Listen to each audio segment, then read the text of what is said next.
And we're now delighted to be joined by Taghreed Hussien, Nile TV senior correspondent, who attended the fifth session of the meetings today. A very good afternoon to you, Taghreed.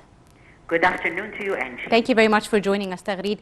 Of course, today, the fifth meeting of the presidents of the constitutional courts in Cairo, the heads of the constitutional courts, started, and it is a very important meeting, which Egypt is keen, as the president said, to host annually, stressing Egypt's keenness to organize this conference, boosting the African judiciary. Could you tell us a bit about what occurred in today's session? Thank you very much, Angie. Well, as you've mentioned, the fifth high-level meeting of the Chief Justice of the African Constitutional and Supreme Courts and Constitutional Council had convened the opening ceremony today under the auspices of President Abdel Fattah al-Sisi. And actually, as they met, we are congratulating the Supreme Constitutional Court of Egypt on the keenness to bring together the African judicial bodies in order to meet and to keep up with the challenges affecting the fast-changing world today. Yes. Well, the opening session was addressed by Honorable Justice Dr. Adel Omar Sharif, the Deputy Chief Justice, the Supreme Constitutional Court of Egypt, and the Secretary General of the meeting. It was also addressed by Honorable Judge Saeed Marai, the head of the Supreme Constitutional Court of Egypt. We were really delighted also to listen to a speech on behalf of His Excellency Ban Ki-moon, the 8th Secretary General of the United Nations and the President of the Green Growth Global Institution, as well as the gathering was also honored by the presence of His Excellency Honorable Judge Hanafi Gebeli, the Speaker of Egypt's Parliament and the former Chief Justice of the Supreme Constitutional Court of the country. Yes. As you know, Angie, that this meeting comes annually where Egypt's guests, the honorable judges of all over the African continent, come to Egypt, and actually they are dealing today with the repercussions of COVID-19 pandemic. And this meeting is definitely bringing experts together in order to work collectively and to set joint constitutional rules to support the ahead visions. Today, the participants are benefiting from the judicial platform that was launched in the previous meetings for the benefit of Africa, as has been outlined by a speech on behalf of His Excellency President Abdel Fattah al-Sisi before the gathering earlier via video conference. Well, the e-justice in Africa is considered also to be featuring high on the agenda of this meeting. Also comes on top of the list the anti-terrorism subject, because we are definitely hoping for a brighter future for Africa, and terrorism, as you know, constitutes a pivotal cause that hinders Africa's march towards development.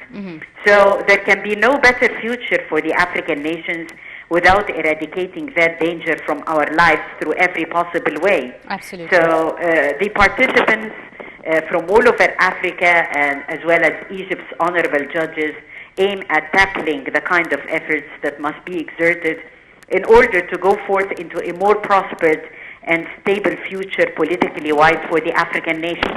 Absolutely. Angie, also comes on the agenda a very interesting topic concerning greening the economy. Yes. And ridding it of carbon, because as you know, that the path to green economy is a big challenge that the African nations must face, especially as it is linked to the new trading system. So those efforts, the global trendings towards intensifying the use of renewable and environmental friendly energy, and also the efforts exerted in order to create an economy with little or no waste, is another goal. Also, Angie, the sessions are going to get on through the couple of days, and it's going to be wrapping up on Monday with an on-air well of the closure.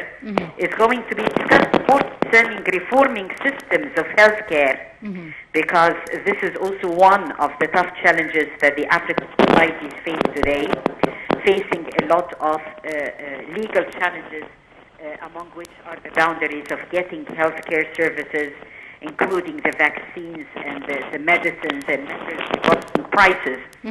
So this is also a pressing need to use the Constitution's texts and court rulings and see how to address this challenge. As I said, electronic justice, the e-justice, and digital transformation in the also come timely, because today, Angie, it is a pressing necessity since the whole thing ready for the fourth industrial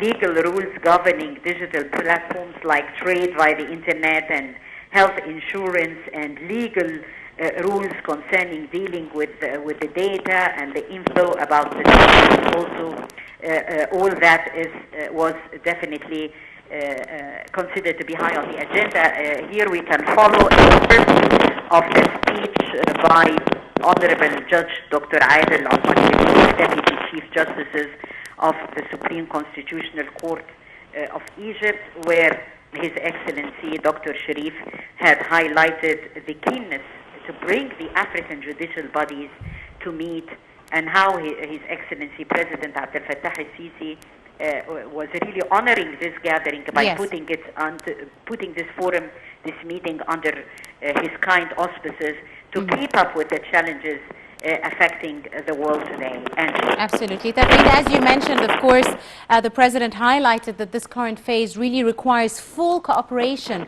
among African states to build a more unified, comprehensive legal environment, capable of facing the challenges and facing a joint future for the Black Continent, which I'm sure is a highlight really in the discussions. Yes, Angie, definitely.